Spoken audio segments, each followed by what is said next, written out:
আর যেন হাত ঢুকা দিতে পারে। সুবহানাল্লাহ না নাকি নাউযুবিল্লাহ। আলহামদুলিল্লাহ, তোমরা খুশি হয়েছেন? আমাদেরকে কে খুশি করেছে? আল্লাহ। আল্লাহ পাক আছে নয়? আল্লাহ কি রাত্রিবেলা ঘুমায়? লা তা'খুযুহু সিনাতুন ওয়ালা নাওম। আল্লাহ বলছেন আমি তন্দ্রাও যাই না, ঘুম তো দূরের কথা, আমি চিরজাগ্রত, আমি জেগে থাকি, আমি জেগে জেগে তোমাদেরকে পাহারা দিয়ে থাকি। দিনের বেলায় রাতের আঁধারে কে কি করছো আমি পাহারা দিই। আমি আল্লাহ ঘুমাই না, তন্দ্রাও যায় না। আয়াতুল কুরসির মধ্যে আমরা পড়ি, এই জন্য রাত্রে ঘুমানোর সময় আয়াতুল কুরসি আমরা তেলাওয়াত করে শুই, আমরা ঘুমায় পড়ি। আল্লাহ পাক আমাদের বাড়ি দরজা আল্লাহ পাক নিজে পাহারা দেন। সুবহানাল্লাহ। এই জন্য তিনি বলেছেন লা তা'খুযুহু সিনাতুন ওয়ালা নাওম।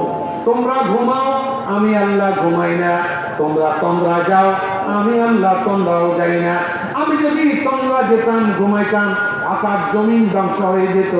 সুতরাং তোমরা যা দেখো না, আমরা আকাশ দেখি, তারকা দেখি, সূর্য দেখি, চাঁদ দেখি, এর বাইরে আর কিছু দেখি না। কিন্তু এর বাইরে আল্লাহ রাব্বুল আলামিনের কোটি কোটি জগৎ আল্লাহ রয়েছে। আল্লাহু আকবার বলেন। সুতরাং আমরা সে আল্লাহর গোলামি করি, সে আল্লাহর গোলামি করতে করতে আমরা মরতে চাই।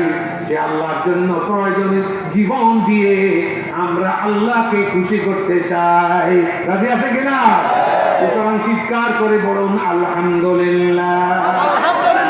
হাজারো কোটি দুরূদ সালাম নবী পাকের রওজা মুবারকে এই মেরাজের মাসে আমার নবী মসজিদুল আকসা হারাম থেকে মসজিদুল আকসা হয়ে তিনি ৮০ দিন ছড়ে দিয়ে সিদরাতুল মুনতাহা অতিক্রম করে আল্লাহ রাব্বুল আলামিনের সাথে দেখা করেছেন, কথা বলেছেন, বেহেশত দেখেছেন, দোজখ দেখেছেন। এরপরে আবার ফজরের সময় তিনি মক্কায়ে মুআজ্জমায় তিনি ফিরে এসেছেন। সেই মেরাজে নবীর রওজায়ে মুবারকে হাজারো কোটি দুরূদ ও সালাম নিবেদন করছে। আল্লাহ পাক আমাদের সালামটুকু সোনার মদিনায় পৌঁছিয়ে দিন। বলেন আমিন। আমার নবী বলেন আমার উপরে যে একবার দুরূদ পড়ে আমি আল্লাহ রাব্বুল আলামিন আমার এই উম্মতের উপরে 10 বার করে রহমত নাযিল করেন। সুবহানাল্লাহ। যদি 10 বার দুরূদ পড়ে 10 দশম 100 বার রহমত নাযিল করে। কথা ঠিক করে বলে?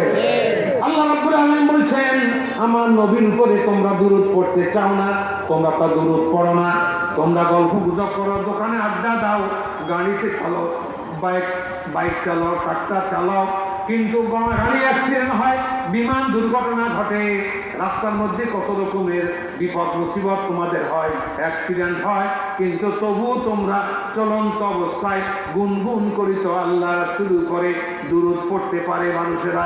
এই জন্য কারণ একবার দুরূদ পড়লে 10 বার করে রহমত নাযিল করেন। সুবহানাল্লাহ। আল্লাহ রাব্বুল আলামিন বলেন শুধু তোমরাই দুরূদ পড়ো না আমার হাবিবের উপরে, আমি আল্লাহ স্বয়ং আমার হাবিবের উপরে দুরূদ পাঠ করে থাকি। সুবহানাল্লাহ।